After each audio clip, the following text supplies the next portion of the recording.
mga palangga and mga lalabs. At sa video na ito, hayaan nyo munang ipakita ko dito. Anyway, itong video na to guys ay matagal na. At siyempre gusto ko na rin matanggal to sa galeri ko. Dahil wala nang space guys. Dahil talagang problema ko na to noon pa itong cellphone na to. At dahil nga ayoko namang burahin to. At matagal na to pero hindi ko binura kasi nga dapat noon ko pa to na i-edit or na i-upload. Kaso nga dahil sa kabisihan natin guys. Ayan, sobrang kabisihan. Ang daming mga pinagkakaabalahan natin sa ating buhay. Ayan. So ngayon talaga nag-i-effort ako para matanggal na to sa gallery ko. Ay gusto ko na ring matanggal na. So ayan, talagang nag-effort ako na ma-edit para ayan ma-i-upload ko na rin. So ayan guys, ito kasing video na to ay itong noong nasa Hong Kong pa ako guys. So tuwing umaga ay may pagkakataon ako doon na binibigyan ako ng chance ng amo ko na tuwing umaga na maglakad-lakad, mag-exercise ba, mag-take a walk. Ayan, alam mo naman yung mga Chinese ay talagang maka-exercise sila. So ako ay binibigyan din nila ako ng chance na mag-exercise o mag-take a walk tuwing umaga. So tuwing umaga ang nakikita ko ay katulad nito, habang naglalakad ako nakikita ko yung mga basura, nag-iikot-ikot ako doon kasi doon habang nag-iikot-ikot yung mga basura ay nandoon lang sa mga gilid-gilid. So ayan, alam mo naman yung pagkamausisa natin, talagang tinitingnan natin yung katulad nito. O ayan ay mga comforter yan guys. O diba, napakaganda pa. Malinis din yung mga yan kasi tingnan mo nakabalot siya. Sigurado namang yan, nilalaban yan. Alam mo naman kasi sila kapag naitago nila yan ay hindi nila yan naiisipan na yung akala nila gagamitin tapos biglaan na lang magdesisyon na itapon. Ayan, lalo na sila doon sa Hong Kong, mga mostly doon talaga nangungupahan lang. So yung mga gamit nila, yung sobra-sobra na hindi na nila kailangan, ayan, katulad niyang mga stop toys na yan, o diba, as nakikita niyo talagang malinis pa yan.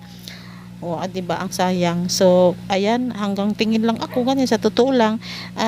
Gusto kong pero sa totoo lang, take note, wala talaga akong, hindi ko nadadala yan lahat guys. Hanggang tingin lang ako sa basura. Ayan, kung ano lang yung kaya kong kunin dyan kasi doon sa amo ko, yung mga amo ko kasi is nasa bahay lang sila at nakikita nila, ayoko namang makita nila na ako ay nagpupulot ng mga basura.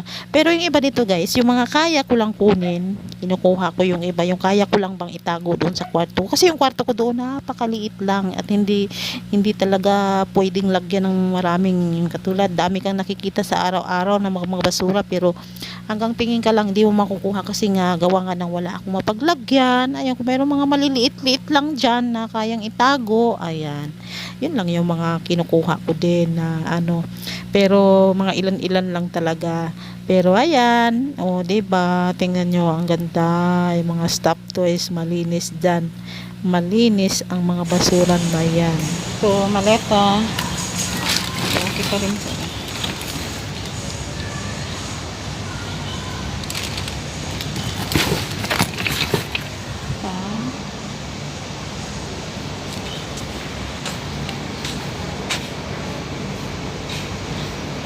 Importer.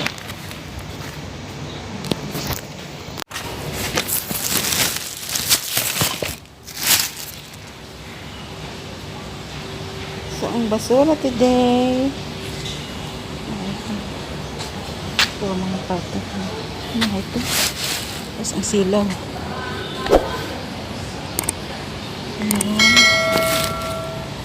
yung mga damit,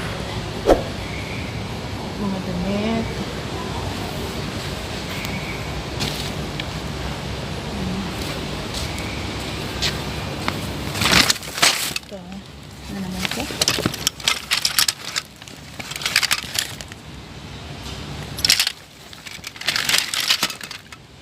Kunin ko kaya ito kasi magaan lang naman. Mga pambata, para sa mga babies. Bibigay natin. Okay pa siya. Okay pa siya. Kunin ko. Gaan lang ito. Ganda siya. Dito may napulot ako na Lego. Ayan, laruan ng bata. At nilagyan ko siya ng tubig na may bleach. Ayan, pinunasan ko isa-isa. At syempre, Malinis naman siya nung pinulot ko, kaya lang gusto ko makasiguro kasi nilalagay ko kasi doon sa ilalim ng aking higana. Yan, pinunasan ko siya isa-isa at ito ay ibibigay ko sa anak ng pamangkin ko. At diba, as makikita nyo yan, bawat punas ko maganda talaga siya guys, at alam ko na mahal siya, kaya talagang kinuha ko siya kaysa naman bibili ako. Kaya hinanapan ko talaga siya ng paraan para maitago doon sa aking kwarto. Ayan.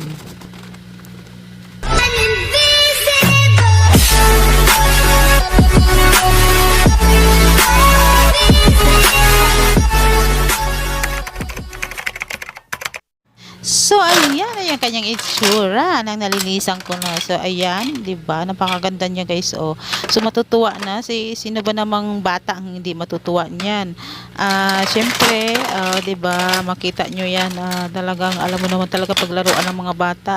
At ito talaga, guys, alam ko talaga itong Lego na to mahal. Kaya talagang nagandahan ako at kinuha ko talaga, sayang. So ito ay dinala ko sa balkon para patuyuin. Ay bilad ko lang sa araw para matuyo siya dyan. At ito yung itsura ng labas ng balkon ng bahay ng amo ko, guys. O, di ba, nakakamiss din. So ayan, nilagay ko lang siya dyan para matuyo. At bilad ko sa araw, at habang naman ako ay naglalakad, guys, habang tuwing umaga naglalakad ako, at ito yung aking na-encounter na babae na nagsisigaw na parang takot na takot siya, at ito yata ay mayroong sakit na depressed na postpartum. Ayun, parang balisang balisa siya. Ano nangyayari dito?